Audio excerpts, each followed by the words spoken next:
Number నీ number లేదు నా దగ్గర. నెంబర్ ఉందా నీకు? సెల్ ఉందా?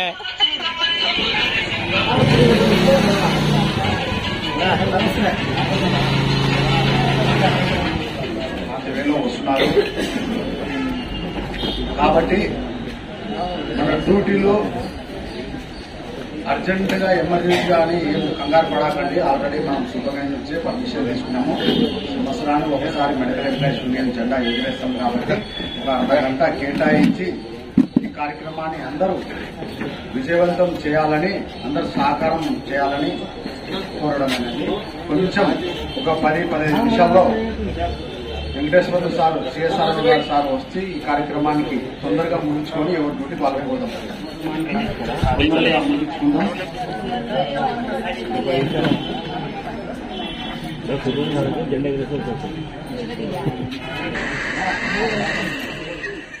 ఆహ్వానించుతాం. అందరూ లేచి నిలబడి గట్టిగా చప్పట్లు కొట్టాలా.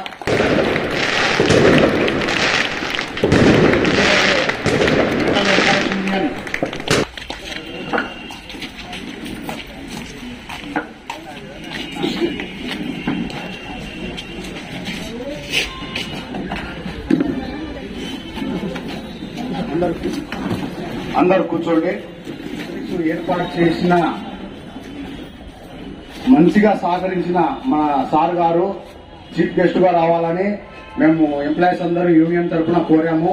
మా కోరికను మరణించి తప్పకుండా వస్తానని చెప్పడం జరిగింది. ఎందుకంటే ఈ ఆఫీసు ఓపెనింగ్ రోజు చాలా గ్రాండ్ గా ఘనంగా జరిగింది. సారు అటెండ్ కాలేకపోయారు. అందుకే ఈ కార్యక్రమానికి సార్కి ఆహ్వానించాము. తొందరగా ఒక 10-15 నిమిషాల్లో తొందరగా ముగించుకొని ఎవరి డ్యూటీకి వాళ్ళు వెళ్ళిపోవచ్చు. ఇంకా చాలా మంది రావాల్సింది ఉండేది. ఎందుకంటే రేపు ఫెస్టివల్ పండుగ ఉంది కాబట్టి లీవులు ఆఫ్లు పెట్టుకున్నారు. కాబట్టి ఉన్న దాంట్లోనే మనము ఘనంగా ఈ కార్యక్రమానికి చేయించుకొని, అలాగే ఈ జెండా కార్యక్రమం అయిపోయిన తర్వాత మన స్వీట్లు పంచడం జరుగుతుంది. ఆ స్వీట్లు కూడా స్వీకరించి అందరూ వెళ్లిపోవాల్సిందిగా కోరుకుంటున్నాము. అలాగే ఈ కార్యక్రమానికి 72వ సంవత్సరానికి వచ్చేయించిన సిఎస్ఆర్ సార్ గారికి, అలాగే మన రాష్ట్ర నాయకులు మునపన్న గారికి, అలాగే నగర కార్యదర్శి ఏఎన్టీసీ అన్న చంద్రన్న గారికి ప్రత్యేకంగా ధన్యవాదాలు. ఎందుకంటే ఇది చాలా ఘనమైన చరిత్ర ఉంది కాబట్టి మేము పిలిచిన వెంటనే తప్పకుండా వచ్చామని మా కోరికను ఆహ్వానాన్ని వచ్చినందుకు ప్రత్యేకంగా ధన్యవాదాలు. అలాగే ఈ జెండా ఆవిష్కరణకి మన చీఫ్ గెస్ట్ సిఎస్ఆర్ సార్ గారు ఈ జెండా ఆవిష్కరణ చేయాలని వెంకటేశ్వర సార్ గారికి ఆహ్వానిస్తున్నాము.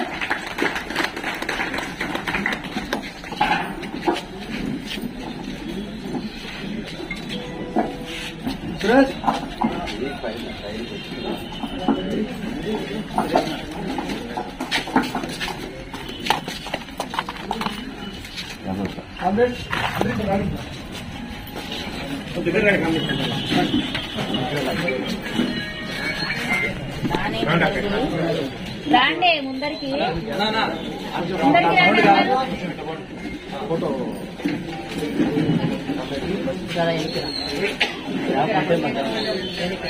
కొంచెం అవసరం సైడ్ ఇస్తే అందరూ బాగుంటుంది సార్. మీరు కూడా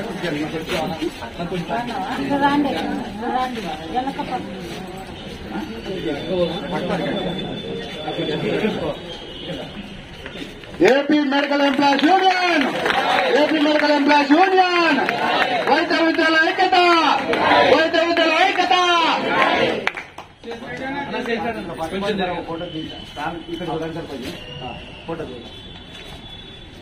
అందరు రావాలి. రాండి ఎట్లా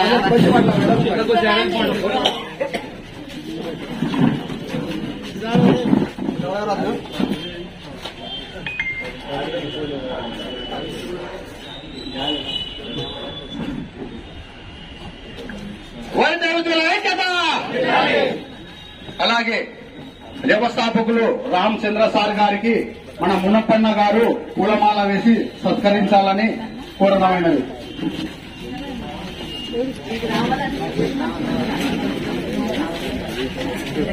అలాగే చంద్రన్న గారు కూడా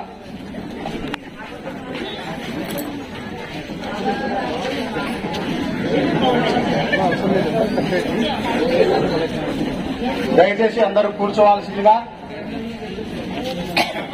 అందరు కూర్చోండి. కుర్చీలు ఉన్న వాళ్ళు, కుర్చీలు లేని వాళ్ళు లేచి నిలబడండి. ఖాజా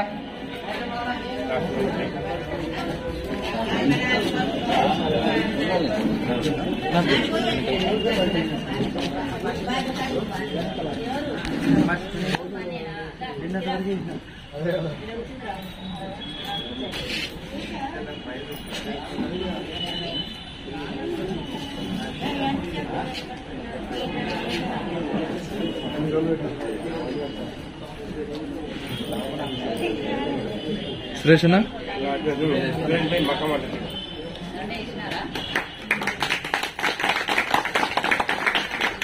అలాగే మన మహిళా కామ్రేడ్స్ సుశీలక్క గారు, అలాగే సుగుణమ్మక్క గారు పూలతో సత్కరించండి. ఎందుకంటే మెడికల్ ఎంప్లాయీస్ యూనియన్ వ్యవస్థాపకులు, ఆయన వ్యవస్థాపించినందుకే మనం ఇంతవరకు ఈ ఫలాలు తింటుండే ఈ యూనియన్ నడిపించుకుంటూ ఉంటున్నాము.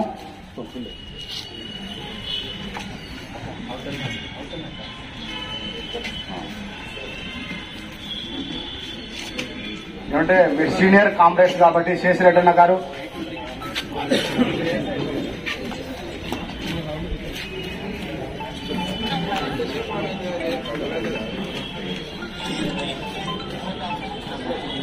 భాగ్యమ్మ గారు, సావిత్రమ్మ గారు రండి. ఒక 5 మంది ఆడవాళ్ళు, 5 మంది. గీతా కళ్యాణక్క గారు,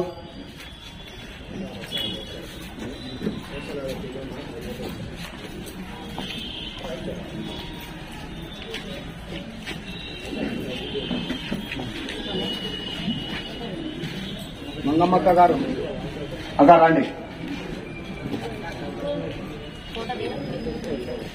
సుశీలక్క గారు రామక, సువర్ణమ్మక్క గారు రావాలా?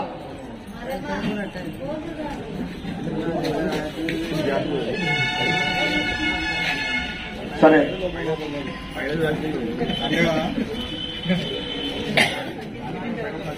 ఈ కార్యక్రమానికి ప్రారంభించుకున్నాము. మొదటిగా చివరిగా మన సిఎస్ఆర్ సార్ వెంకటేశ్వర్లు సార్ గారు మాట్లాడి కార్యక్రమానికి ముగించుకుందాము. మొట్టమొదటిగా మన సందేశం ఇన్న తర్వాత లాస్ట్ మునప్ప గారు మాట్లాడవలసిందిగా కోరుతున్నాము.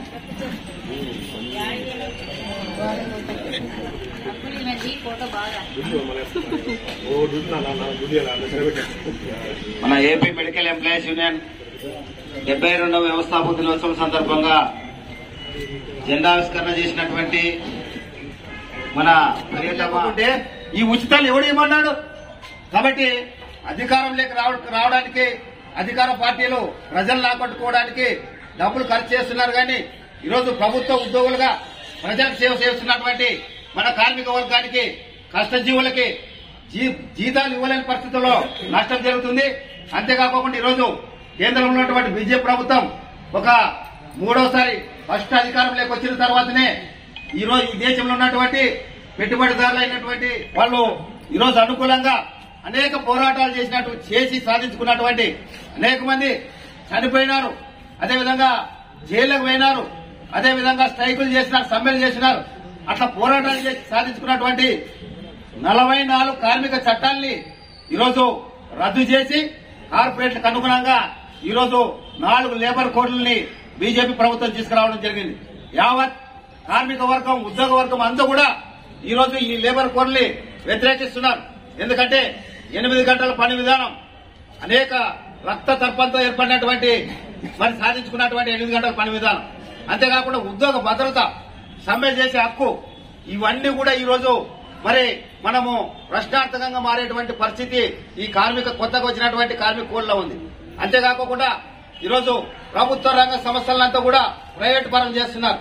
ఎందుకు చేస్తున్నారంటే మేము గవర్నమెంట్ నడపడానికి డబ్బులు లేవంటున్నారు. అయ్యా మేము చెప్తున్నాం, గవర్నమెంట్ నడపడానికి ఇప్పుడు వచ్చిన బీజేపీ ప్రభుత్వం ఈ ప్రభుత్వ రంగ సంస్థలను ఏర్పాటు చేయలే. స్వతంత్రానంతరం ఈ దేశంలో ఉన్నటువంటి మరి ప్రజలకి అభివృద్ధి కోసం ఈరోజు ప్రభుత్వ ఆస్తులుగా దేశ సంపదగా ఉన్నటువంటి ప్రభుత్వ రంగ సంస్థల్ని ప్రభుత్వ రంగంలోనే నడపాలి అని చెప్పేసి మనం పోరాటం చేస్తున్నాం. ఎందుకంటే ఈరోజు ప్రభుత్వ రంగ సంస్థలు ప్రైవేట్ పరం అయితే ప్రభుత్వ రంగ సంస్థల్లో గాని ప్రభుత్వ శాఖల్లో గాని ఈరోజు ఎస్సీ రిజర్వేషన్ ఉంది, బీసీ రిజర్వేషన్ ఉంది, వికలాంగుల రిజర్వేషన్ ఉంది, అదేవిధంగా మిలిటరీ వాళ్ళకి రిజర్వేషన్ ఉంది, ఎక్స్ సర్వీస్ మ్యాన్లకి, ఇట్లా అనేక రిజర్వేషన్లు ఉండడం వల్ల ఈ దేశంలో ఉన్నటువంటి అట్టడుగు వర్గాలకు సంబంధించిన దళిత వర్గాలకు సంబంధించిన వాళ్ళంతా కూడా ఈ రోజు ఉద్యోగాల్లోకి వస్తున్నారు. కానీ ఇది ప్రభుత్వ రంగ సంస్థలు ప్రైవేట్ పరం చేస్తే ఈరోజు ప్రైవేట్ సంస్థల్లోన రిజర్వేషన్లు అమలవుతున్నాయా? రెడ్డి ఆ కంపెనీకి రెడ్డి అయితే అందరూ రెడ్డిలు పెట్టుకుంటాడు, కమ్మాయిని అయితే కమ్మాయిని పెట్టుకుంటాడు. చూస్తున్నాం కళ్ళారా మనం. కాబట్టి ప్రభుత్వ రంగ సంస్థల్ని ప్రైవేట్ పరం చేస్తే ఈ దేశంలో ఉన్నటువంటి దళిత వర్గాలకి అన్యాయం జరుగుతుంది, మరింత వెనుకబాటు కనబడుతుంది అని చెప్పేసి మనము ప్రభుత్వ రంగ సంస్థల్ని ప్రభుత్వ రంగంలో కొనసాగించాలని చెప్పేసి డిమాండ్ చేస్తున్నాం. అంతేకాకుండా ఈరోజు మనం చూస్తున్నాం ప్రభుత్వ ఉద్యోగాలపైన బ్యాన్ విధించి ఇప్పుడున్నటువంటి ఖాళీ అయ్యేటువంటి అంటే డ్యూటీలో మరణించిన వారి పిల్లలకు తప్ప మిగతా వాళ్ళ ఖాళీ పోస్టులు ఏం చేస్తున్నారు? ప్రభుత్వ ఉద్యోగాలు ఖాళీ అయినటువంటి కూడా కాంట్రాక్ట్ పేరు మీద అవుట్ సోర్సింగ్ పేరు మీద చేస్తున్నారు. అంటే రోజు రోజుకి ప్రభుత్వ ఉద్యోగాలకు సంబంధించి కనుమరుగయ్యేటువంటి పరిస్థితి ఉంది. అందుకే ఈరోజు లక్షలాది మంది కాంట్రాక్ట్ అవుట్ సోర్సింగ్ కార్మికులకు సంబంధించి వేతనాలకు సంబంధించి అక్కడ కేంద్రం గవర్నమెంట్ ఏమో కేంద్ర కార్మిక శాఖ మంత్రి ఏమో కనీస వేతనం 26,000 రూపాయలని పేపర్లోని స్టేట్మెంట్ ఇస్తాడు. కానీ అది ఎక్కడ అమలు కావడం లేదు. అదేవిధంగా అవుట్ సోర్సింగ్ కార్మికులకు సంబంధించి 15,000 ఇస్తున్నారు అవకాశాలు ఉన్న వాళ్ళకి. అదేవిధంగా ఇప్పుడు శానిటేషన్ సెక్యూరిటీకి సంబంధించి వారికి మళ్ళీ అధ్వానం ఉంది. మీకు తెలుసు ఇంకా నెల జీతాలుగా రాని పరిస్థితి ఉంది. అందుకే ఈరోజు కాంట్రాక్ట్ అవుట్ సోర్సింగ్ విధానాన్ని రద్దు చేసి రెగ్యులర్ చేయాలి కాంట్రాక్ట్ అవుట్ సోర్సింగ్ కార్మికుల్ని, వాళ్ళు కూడా ప్రభుత్వ ఉద్యోగులకు గుర్తించాలని చెప్పేసి భవిష్యత్తులో మనం పోరాటం గతంలో చేస్తున్నాం, భవిష్యత్తులో కూడా చేయాలని ఈ సందర్భంగా మీకు అందరికి తెలియజేస్తూ ఈ అవకాశం ఇచ్చిన మీ అందరికీ ధన్యవాదాలు తెలియజేస్తూ సెలవు తీసుకుంటున్నాను. థ్యాంక్ యూ అన్న, మీ సందేశాన్ని క్లుప్తంగా ఇచ్చినందుకు. అలాగే మన నగర కార్యదర్శి చంద్రన్న గారు 2 మాటలు. సరే, సమయం పాటించాలా, కనీసం సీనియర్ల నుంచి లేడీస్ జెంట్స్ చాలా మంది మాట్లాడాలని అనుకున్నాము. సమయం లేదు కాబట్టి తొందరగా ముగించుకుందాము. అలాగే 2 మాటలు మాట్లాడాల్సిందిగా. Comrades, AP medical employees union 72వ ఆవిర్భావ దినోత్సవ కార్యక్రమానికి అధ్యక్షత వహించినటువంటి బాలనాయక్ గారికి, మన జెండా ఆవిష్కరించడానికి వచ్చినటువంటి వెంకటేశ్వర సార్ గారికి, మన జిల్లా ఏడీ జిల్లా కార్యదర్శి మునప్ప గారికి, అదేవిధంగా మెడికల్ ఎంప్లాయీస్ యూనియన్ నాయకులకు అందరికీ ఏఐటీసీ తరఫున ప్రత్యేక ధన్యవాదాలు తెలియజేస్తూ, ఈరోజు మెడికల్ ఎంప్లాయీస్ యూనియన్ 72 ఆవిర్భావ దినోత్సవం సందర్భంగా మన జిల్లా కార్యదర్శి మునప్ప గారు అన్ని విషయాలు కూడా తెలియజేయడం జరిగింది. మనం ప్రతినిత్యం కూడా ఇతర ఉద్యోగస్తులు ఎట్లుంటారంటే వాళ్ళ పిల్లలు వాళ్ళ ఉద్యోగం ఉంటుంది. ఇక్కడ ఉద్యోగంగా చేసేది మీరు సేవ చేస్తున్నారంటే 24 hours సేవ, అంటే ప్రజలకి ప్రతినిత్యం సేవ చేస్తూ మన పిల్లల కన్నా ఇక్కడ వచ్చినటువంటి అనారోగ్యం బారిన పడి ఇక్కడ ఎంతో మంది మళ్ళీ ఉన్నటువంటి వాళ్ళకి సేవ చేస్తూ మళ్ళీ యూనియన్ ఎన్నో విషయాలుగా మీ హక్కుల కోసం పోరాటం చేస్తుంది. కాబట్టి ఈ 72వ వార్షికోత్సవాల సందర్భంగా మనకు హక్కులు ఏవైతే ఉన్నా హక్కుల పోరాటం కోసం ముందుండాలని చెప్పి తెలియజేస్తూ ఈ 72వ ఆవిర్భావ దినోత్సవాలకి ప్రత్యేకంగా ఇప్పుడు ధన్యవాదాలు తెలుస్తూ నాకు అవకాశం ఇచ్చిన అధ్యక్షుడు ధన్యవాదాలు తెలియజేస్తున్నాం. శాఖ అధ్యక్షుడు, రాష్ట్ర ఉపాధ్యక్షుడిగా నేను 2 మాటలు మాట్లాడి చివరిగా సార్తో మాట్లాడించి ముగించుకున్నాను. సార్కి చివరిగా ఎందుకు మాట్లాడే అవకాశం అంటే, మన భావాలు, మన ఉద్దేశాలు, మనం ఏం మాట్లాడుతున్నది అంతా సార్కి వినిపించి సారు దానికి వివరంగా మాట్లాడతారని ఆ ఉద్దేశంతో సార్కి చివరిగా ఇవ్వడం జరిగింది.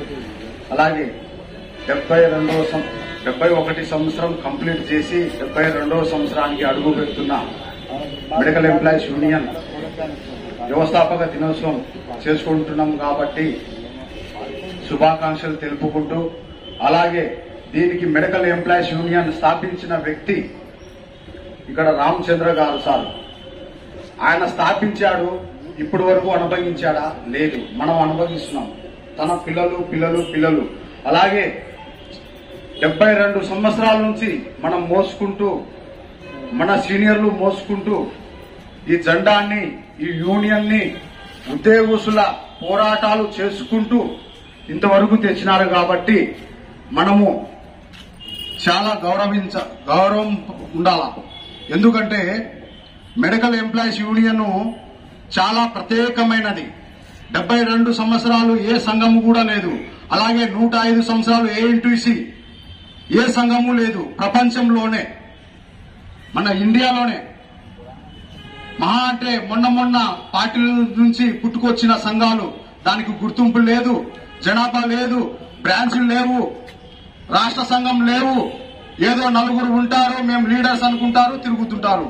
కానీ మెడికల్ ఎంప్లాయీస్ యూనియన్ అనేది మన రాష్ట్ర వ్యాప్తంగా ఉంది. ఏ ఇన్స్టిట్యూషన్ అనేది ఇండియా లెవెల్లోనే ఉంది. ప్రతి రాష్ట్రంలో ఉంది, ప్రతి జిల్లాలో ఉంది, ప్రతి నగరంలో ఉంది, ప్రతి మండలంలో ఉండింది. అంత ఘనమైన సంఘం ఏఎన్టీసీ అనుబంధమైన మెడికల్ ఎంప్లాయీస్ యూనియన్ సంఘము. కాబట్టి ప్రతి ఒక్కరూ ఆలోచన చేయాలి. అలాగే గతంలో ఇక్కడ ఉండే మెడికల్ ఎంప్లాయీస్ యూనియన్ ఆఫీసు ఈ ల్యాబ్ ఎదురుగా అడ్డముందని, పార్కింగ్ అడ్డముందని డిమాలిష్ చేసిన తర్వాత అప్పుడున్నే వెంకటరంగారెడ్డి సార్ గారు, సూపరింటెండెంట్ గారు సార్ ఉండేరు. మేము సూపరింటెండెంట్ సార్కి ఒక మాట చెప్పాము, మీరు సిఎస్ఆర్ఎంతో కలిసండి అన్నారు. సార్ గారికి సిఎస్ఆర్ఎం సార్ వెంకటేశ్వర సార్ కలిసాము. సార్ మా ఆఫీస్ ఉండేది కదా సార్, ఇక్కడ ఎక్కడో ఒక చోట ఇవ్వండి సార్ అంటే, మీరు చూసుకోండి, ఎక్కడ కావాలంటే అక్కడ చూసండి, మీకు ఇచ్చేస్తానన్నారు. చూసుకున్నాము, ఇచ్చారు. కానీ దీనికి అప్పట్లో గత ప్రభుత్వం కాకుండా గత ప్రభుత్వంలో గవర్నమెంటే హాస్పిటల్ ఫండ్లో గాని, హెచ్డిఎస్సి ఫండ్లో గాని ఏదైనా చిన్న రిపేర్లు ఉంటే హాస్పిటల్ ఫండ్లోనే రిపేర్ చేయించేవారు. కానీ గత ప్రభుత్వంలో ఏ ఫండు లేదు, ఏం లేదు. కాబట్టి మన యూనియన్ సభ్యులు అందరే సహకారము, సహాయము చేసుకొని ఇంత రూపంగా దిద్దుకున్నాము. మన ఎంప్లాయీస్ మాత్రమే, ఇది ఒకరు చేసేది కాదు. మనమందరము ఎంప్లాయీస్ అందరము చేయి వేసుకొని ఈ రూపంగా ఉండేందుకు నా ఘనత కాదు, మీకే ఇది ఘనత అని సభాముఖంగా తెలుపుకుంటున్నాను. అలాగే మెడికల్ ఎంప్లాయీస్ యూనియన్ ఉద్యోగస్తుల పక్షాన ఎనలేని కృషి చేసుకుంటూ ఉంది. ఎవరికి కానీ చనిపోయిన వాళ్లకు గతంలో కూడా మట్టికి డబ్బులు లేని పరిస్థితి కూడా ఉండే. చాలా మంది మట్టికి కూడా డబ్బులు అందని పరిస్థితిలో ఉండే గత ప్రభుత్వంలో గాని, గతంలో గాని. అలాగే ఈ యూనియన్ ఉండగానే సిఎస్ఆర్ఎం సార్కి చెప్పడం జరిగింది, అయ్యో ఎందుకు అట్లా జరుగుతుంది, ఏం కదా, అసలు ఒక గవర్నమెంట్ ఎంప్లాయీ చనిపోతే గవర్నమెంట్ అంబులెన్స్ తీసుకొని ఇంటి దగ్గరకు వెళ్లి విడిచిపెట్టాలని సార్కు చెప్పారు. ఎందుకంటే ఈ రూల్స్ అండ్ రెగ్యులేషన్, ఈ అడ్మిషన్ అనేది మన సిఎస్ఆర్ఎం సార్కు చాలా బాగా తెలుసు. ఎందుకంటే ఆయన కింద ఉన్న వాళ్ళ వ్యక్తులు గతంలో ఉన్నారు, వాళ్ళకు అడ్మినిస్ట్రేషన్ తెలియదు, ఏం తెలియదు, తప్పుదారు పట్టించేవాళ్ళు. ఎందుకంటే సిఎస్ఆర్ఎం సార్ గారు విజయవాడ నుంచి ఒక డిఎంబి లెవెల్లో కీ రోల్ తిప్పిన వ్యక్తి సిఎస్ఆర్ఎం సార్ గారు. నాకు బాగా తెలుసు, రాష్ట్ర నాయకులు నాకు చెప్పారు సార్ గురించి. గతంలో సిఎస్ఆర్ఎం వచ్చింటే పదవి ఇవ్వకుండా, అధికారం ఇవ్వకుండా 2 నెలలు 3 నెలలు డమ్మి క్యాండిడేట్ లెక్క చేసి తిరుపతి పంపించిన రోజులున్నాయి. అలాంటివి కాదు ఈ సారు, మన సిఎస్ఆర్ఎం సారు. ఎందుకంటే స్మార్ట్ గా ఉండొచ్చు గాని మరి స్మూత్ గా ఉండడు ఏదైనా అడ్మినిస్ట్రేషన్ కింద ఉంటే. ఆ అడ్మినిస్ట్రేషన్ అనేది ఉద్యోగులకు ఏ రాయితీ రావాలా, ఏ ప్రమోషన్ రావాలా, ఏ హక్కులు రావాలా అనేది ఇప్పుడున్న అడ్మినిస్ట్రేషన్ లో ఆఫీసర్లో మొత్తం ముట్టది సార్ గారే అడ్మినిస్ట్రేషన్ తెలియాల్సింది. ఎందుకంటే సార్కు కింద స్థాయి నుంచి పై స్థాయి వరకు తెలుసు నాకు. ఎందుకంటే ఉద్యోగస్తులు ఏ రూల్ పోవాలా ఏది అనేది అన్ని తెలుసు. అలాగే సార్ మీకు ప్రత్యేకంగా చిన్న రిక్వెస్ట్ చేస్తున్నాము. మా ఎంఏనోల్స్ ఎఫ్ఏనోల్స్ చాలా తక్కువ మంది ఉన్నారు. అలాగే సంవత్సరానికి 2-3 మరణిస్తున్నారు, రిటైర్డ్ అయిపోతున్నారు. 6-7 మంది రిటైర్డ్ అయిపోతున్నారు. ఒక్క వార్డు చేయాల్సింది 4 వార్డులు చేస్తున్నారు. లీవులు లేవు, ఆఫ్లు లేవు, చాలా టైట్ పరిస్థితి ఉంది. అలాగే ఎఫ్ఎన్ఓలకైతే దారుణం సార్. ఆఫీసులో ఉండే అధికారులు లీవులు 10 లీవులు ఉంటే కొట్టేసి 1 లీవులు రాయడము, 8 లీవులు ఉంటే కొట్టేసి లీవులు లేకపోవడము, లీవులు ఇవ్వకపోవడము. ఎందుకంటే ఇప్పుడు ఉండే ఆఫీసు అడ్మినిస్ట్రేషన్ లో మీకు అన్ని తెలుసు కాబట్టి ఇవ్వడానికి చెప్తున్నాం సార్. చాలా మంది ఇబ్బంది పడుతున్నారు. మేం కాదు, ఎఫ్ఎన్ఓలు ఎంఎన్ఓలు కాదు, పేషెంట్లు కూడా చాలా ఇబ్బంది పడింది. మీరు ప్రత్యేకంగా దృష్టి తీసుకొని మీరు కొంచెం గైడ్ లైన్స్ ఇస్తే కొన్ని పోస్టులైనా భర్తీ అవుతాయి సార్. అలాగే ప్రమోషన్ల విషయంలో కానీ అడగకుందే ప్రమోషన్లు వస్తున్నాయి. ప్రతిదీ ఈ మెడికల్ ఎంప్లాయీస్ యూనియన్ అయితే గత ప్రభుత్వంలో పీఆర్సీ కోసము మొట్టమొదటిగా జెండా ఎత్తిన యూనియన్ మెడికల్ ఎంప్లాయీస్ యూనియన్. ఆ తర్వాతనే మిగతా సంఘాలన్నీ జెండా పట్టుకున్నాయి. పీఆర్సీ అడిగింది గత ప్రభుత్వంలో. ఈసారి కూడా మా రాష్ట్ర నాయకులు జనవరి నుంచి కార్యక్రమానికి పీఆర్సీ డిఎల్ బకాయిలన్నీ కార్యక్రమాల్ని అన్ని సాధించుకోవాలని జనవరి నుంచి కార్యాచరణ ప్రకటిస్తుంది. ఆ తర్వాత మిగతా సంఘాల గురించి దీని వెంట మళ్ళా వస్తుందని ఆదేశించడం జరుగుతుంది. కాబట్టి ఏమైనా తప్పుంటే క్షమించండి. అలాగే ఈ అవకాశం ఇచ్చినందుకు సభ్యులందరికీ, ఇక్కడ వచ్చిన అందరికీ ప్రత్యేకమైన ధన్యవాదాలు. 72వ సంవత్సరము చాలా ఘనంగా ప్రతి జిల్లాలో ప్రతి హాస్పిటల్లో ఈ జెండా ఎగరేస్తున్నందుకు రాష్ట్ర నాయకుడిగా శుభాకాంక్షలు తెలుపుకుంటూ ఈ అవకాశం సార్ గారికి అప్పచెప్తున్నాము. ఈ సందేశాన్ని మెడికల్ ఎంప్లాయీస్ యూనియన్ ఉద్దేశాన్ని సార్ గారు మాట్లాడాల్సిందిగా కోరుచుంటున్నాము.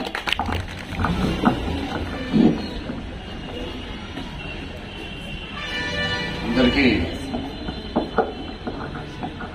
72వ ఏపీ మెడికల్ ఎంప్లాయీస్ యూనియన్ వ్యవస్థాపక దినోత్సవ సందర్భంగా ఇక్కడ విచ్చేసినటువంటి మన ప్రెసిడెంట్ బాలనాయక్ గారు, అలాగే అడ్వైజరు మరియు జిల్లా మునప్ప గారికి, అలాగే ఇతర సభ్యులు, అలాగే కార్యనిర్వాహక సభ్యులందరికీ కూడా మరొకసారి ఈ 72వ సంవత్సరం వ్యవస్థాపక దినోత్సవ సందర్భంగా మీ అందరికీ శుభాకాంక్షలు తెలియజేస్తున్నాను. నేను చాలా తక్కువగా మాట్లాడటానికి ఇష్టపడతాను. ఎక్కువగా మీరు గమనించే ఉంటారు, నేను ఎప్పుడు ఏ కార్యక్రమానికి రాను. బాలనాయక్ నన్ను ఎప్పుడు వచ్చి ఇబ్బంది పెడతా ఉంటాడు. బాలనాయక్ కాజా వాళ్ళు ఇద్దరు వచ్చి ఇబ్బంది పెడతా ఉంటారు. ఈ సందర్భంగా మీకు ఒక 2 విషయాలు చెప్పదలుచుకున్నాను. నేను ప్లానింగ్ లో ఉన్నప్పుడు డిఎంఈ హాస్పిటల్లో మన ఆసుపత్రిలో ఉన్నటువంటి స్టాఫ్ నర్సెస్ కానీ, పారామెడికల్ ఎంప్లాయీస్ కానీ, క్లాస్ 4 సిబ్బంది కానీ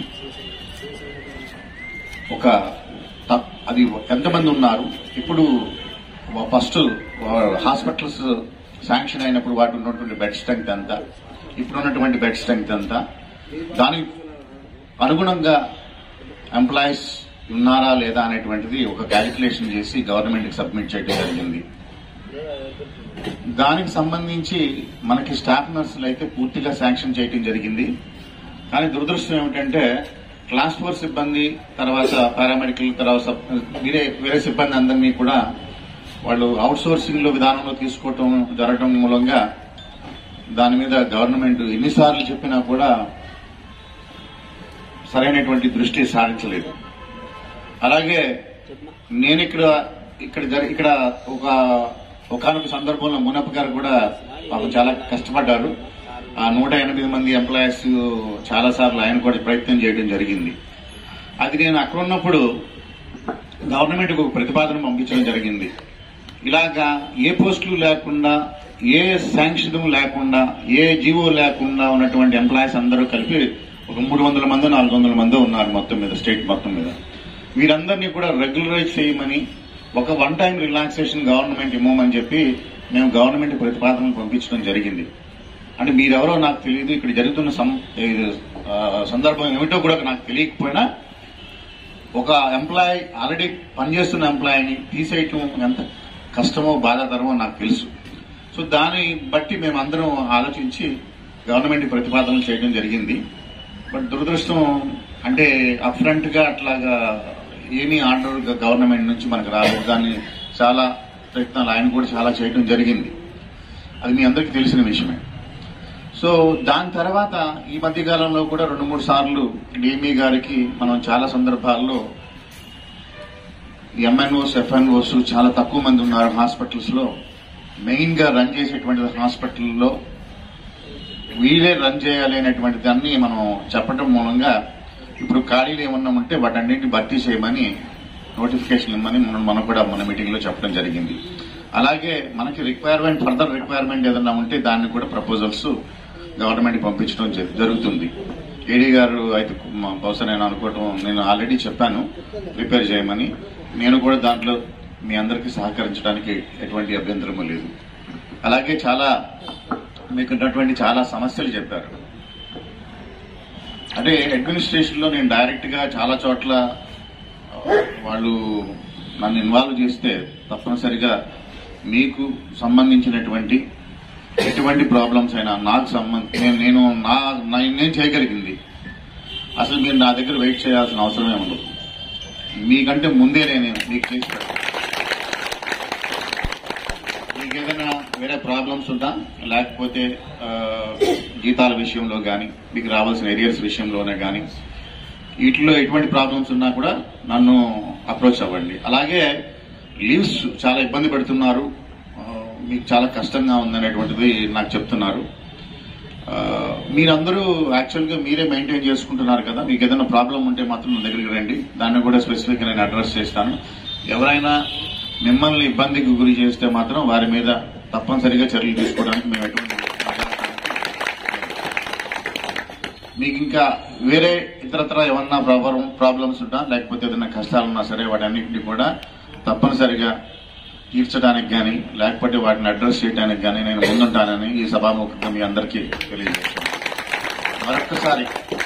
మరొక్కసారి మీ అందరికీ కూడా ఈ 72వ సంవత్సరం ఈ ఏపీ మెడికల్ ఎంప్లాయీస్ వ్యవస్థాపక దినోత్సవ సందర్భంగా మీరందరూ ఇంత ఘనంగా ఒక మంచి ఆఫీస్ ఏర్పాటు చేసుకుని మీరందరూ హ్యాపీగా ఉన్న ఈ సందర్భంలో మీ అందరికీ మరొకసారి ధన్యవాదాలు తెలియజేస్తూ ఈ అవకాశం అందరికీ కూడా క్షమించాలి.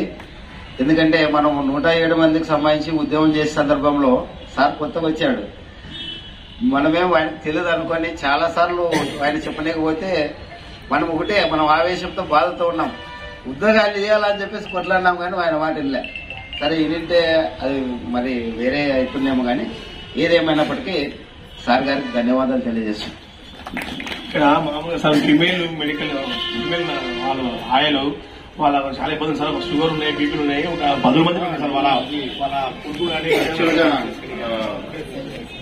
అసిస్టెంట్ సూపరింటెండెంట్ గారు నా దగ్గరకు వచ్చి అడగడం జరిగింది. వాళ్ళకి బదులు తీసుకోవడంలో అది అన్ని చోట్ల కూడా ఉంది, పర్మిషన్ ఉంది. అంటే అది మనం రాతపూర్వకంగా లేకపోతే రిటర్న్ గా ఇచ్చే పర్మిషన్ అయితే కానీ పర్మిట్ చేయడానికి నాకు ఎటువంటి అభ్యంతరం లేదు. అదే ఆమెకు కూడా చెప్పడం జరిగింది. అలాగే సూపరింటెండెంట్ గారికి కూడా కొత్త కాబట్టి ఆయనకు కూడా సరైన సందర్భంలో వచ్చినప్పుడు తప్పనిసరిగా మీ అందరికీ ఆ విషయంలో ఎటువంటి ప్రాబ్లం కలగకుండా నేను చూస్తాను. హార్ట్ పేషెంట్స్ సార్, ఆస్మా పేషెంట్లు సార్ ఈ శుభ సందర్భంగా మీ చేతుల మీదుగా స్వీట్లు పంచండి సార్.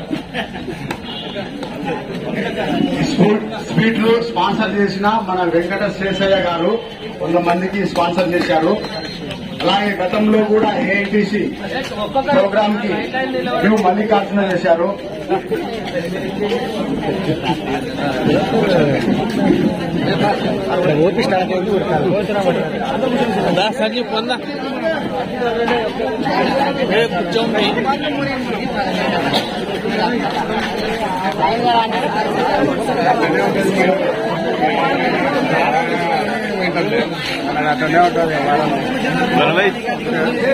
తీసుకోండి అందరు బట్టి అందరికి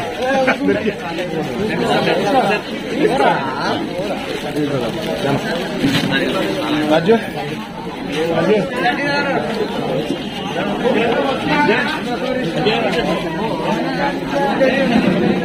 అదే ప్యాక్ ఒకటే ఒకటి తీసుకోండి. రాజు రాజు కృష్ణ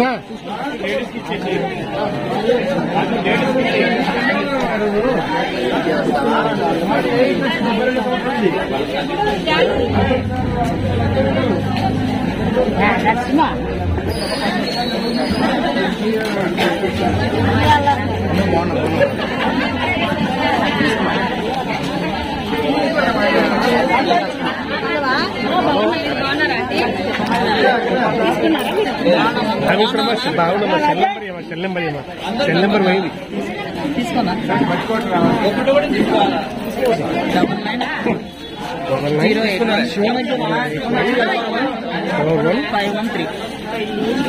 నంబర్ అడిగిన నంబర్ పోయినట్టున్నది అందరూ